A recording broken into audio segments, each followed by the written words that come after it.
tal, amigos? Ahora en este video veremos el uso del pedernal o ferrocerio, como le llaman, para encender una fogata. Primero necesitamos un poco de yesca, ya sea de palma, de pasto seco.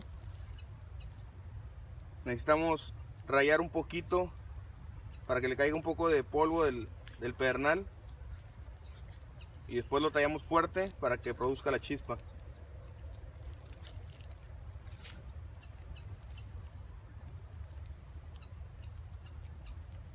Muy bien, ahora con la ignición hecha podemos empezar nuestra fogata apilando las pequeñas ramitas completamente secas,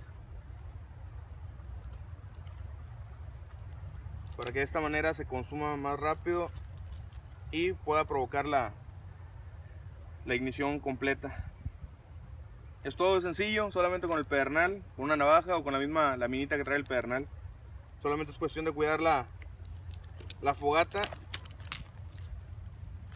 para que le entre suficiente oxígeno y pueda seguir consumiendo los palitos y todas las ramitas que empezamos a acomodar.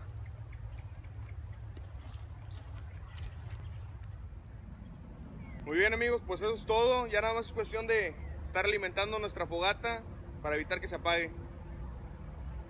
Solo con un pedernal y un poquito de yesca, con eso tenemos para hacer una buena fogata.